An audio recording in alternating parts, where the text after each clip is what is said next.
So, what did you think after you saw the installation of the piece? Well, I have to say I was quite impressed and very happy to see my piece in such a spectacular setting, especially the background. And I didn't know where my piece was going to be, and I didn't know there will be a window in the space. That was really interesting, sort of new context for my work, and because my piece is about humanity, and then even much greater sense, even though it was not my intention to have that background, and then placing that work near the window, I think was, I have to say, quite amazing. So I was very happy. Great. Yeah.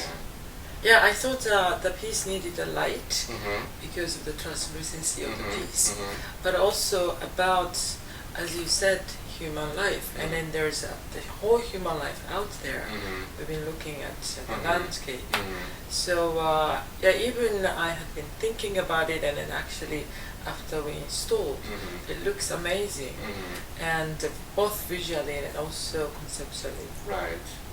But maybe you could talk a little bit about a whole series of cause and effect, because it's a larger series. We only have one of them. Cause and effect, I don't know whether that is the right translation of this concept, which is actually derived from Buddhism, but also I think in physics, in science, they use that term as well. So it's a very, simple thing. You do this thing, and then there's a consequences. But as a human being, we make a lot of mistake, and then actually, a lot of different consequences follow. So in a way, it's the idea of time, past, present, and future, because your being at the present moment is the result of the action of your past, and what you're doing right now is going to affect your future. So that's a kind of concept that I think about all the time, and it could be a boring subject matter for a lot of people because it's such a profound concept, because it means a lot to me. Each version of cause and effect, and then also the series called karma, they're all related, and it just tells a different sort of train of thoughts.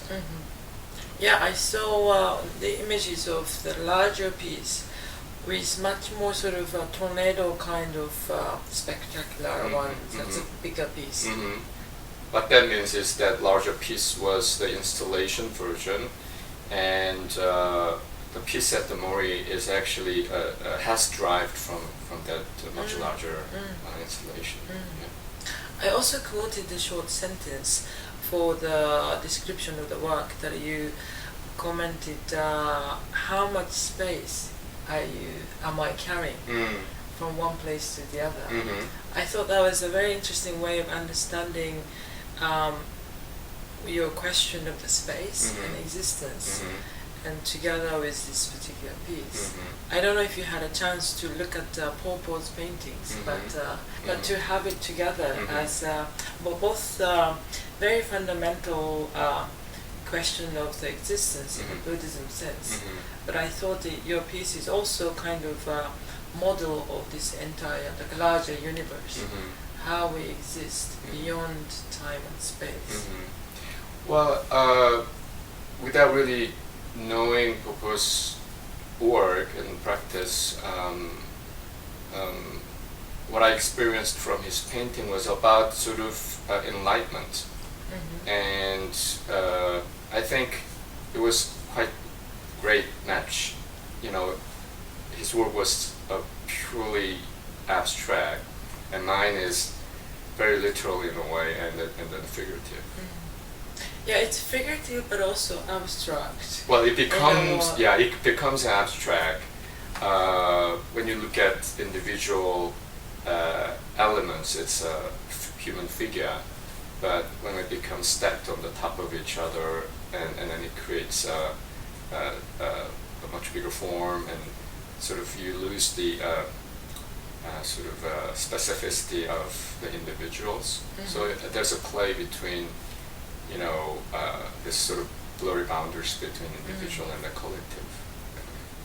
Yeah, I find it interesting to have been seeing your work from earlier time, that always this idea of individual and collective has been one of the important themes. Mm-hmm. And that you started with school uniform, and then also Dog tag. Yeah, yes, dog metal. Yes, yeah, yes. yes. So it was always like a institution like school and company and also nation. Mm-hmm. But now in this cause and effect, it seems more universal in a way. Mm-hmm. It's apart from that particular collectivities, Mm-hmm. it's more coming towards the larger realm. Mm-hmm. Yeah, I think so. Like I said, everything starts from my own experience and sort of contemplation on my own life, and maybe some part of my work cannot be communicated with other people, but also as a human being we share a lot of different things. So there's a sort of generally universal elements in my work. So hopefully my work could communicate with people from different culture, or different time, or different genders. Yeah, I think it's a very interesting theme, because I had been thinking also a lot about connectivity and relationality and all of these. Right. And it's very fundamental when you think about yourself. Right. Within this network. Mm-hmm. And yeah, it so much relates to the idea of Zen as well. Mm-hmm. That like Daisetsu Suzuki talk about that you are only the small knot of the bigger net. Mm-hmm. And without these surroundings, Mm-hmm. you yourself doesn't exist. Yeah. So it's a perfect model of really visually describing the existence itself. Yeah, I'm so glad that actually you mentioned the Suzuki-san's quote. Actually, I made a piece, actually coincidentally, in Japan for the Satochi Art Festival, and which was actually fishing net, and where the knots tied are human figures. So it was about the sort of this connections between people, and at the same time sort of impossibility of from escape, impossibility of actually not being able to escape from this great sort of network. But I think this visualization process, and then also the result of visualized concept, is very clear, and then also helps people also to imagine your own existence as well. Yeah, I hope so. I hope that audience can just stop for a second and then forget about all other things they were thinking about before they were standing in front of my work, and then just maybe for a second, if they could contemplate their own life or reflect their lives, then I think the purpose of my work, is actually accomplished.